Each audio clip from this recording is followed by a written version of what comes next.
کہ وہ M Q M جو مہاجروں کی پہلی اور واحد امید، واحد سہارا،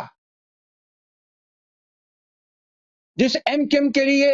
ہزاروں پیارے پیارے ساتھیوں نے اپنی جانوں کا نذرانہ پیش کیا، وہ ایم کیو ایم قائد تحریک جناب الطاف حسین نے جو قائم کی، جس کی وجہ سے مہاجر ایک طاقت بن کر ابھرے، اس ایم کیو ایم کو دفن کرنے کا اعلان جو تم نے کیا، وہ کس کو فائدہ پہنچانے کے لیے کیا تھا؟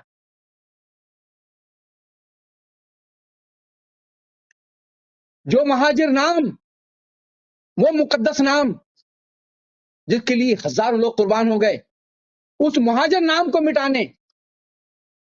اس مہاجر سیاست کو ختم کرنے، اس ایم کیو ایم کو صفحہ ہسٹری سے مٹانے، یہ میں الزام نہیں لگا رہا، اس کی تقریریں موجود ہیں۔ آپ نے بھی، جتنے لوگ ہماری یہ ویڈیو بریفنگ سن رہے ہیں، ان سب نے بھی یہ اس کی تقریریں سنی ہوں گی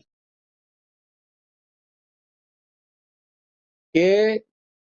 اس نے صاف صاف کہا کہ ہم کوئی سازش نہیں کر رہے، ہمارا مقصد اس ایم کیو ایم کو دفن کرنا ہے، نیست و نابود کرنا ہے۔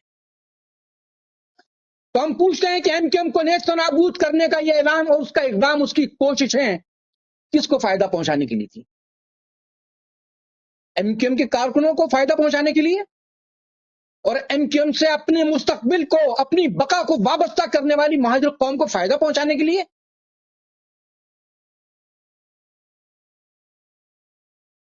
کس کو فائدہ پہنچانے کے لیے کہا کہ ایم کیو ایم کو دفن کرنا ہے؟ یقیناً ایم کیو ایم ختم ہوگی تو ایم کیو ایم اور مہاجر دشمنوں کو اس کا فائدہ پہنچے گا، خواہ وہ پیپلز پارٹی کی شکل میں ہو، جماعت اسلامی کی شکل میں ہو، یا کسی بھی شکل میں ہو۔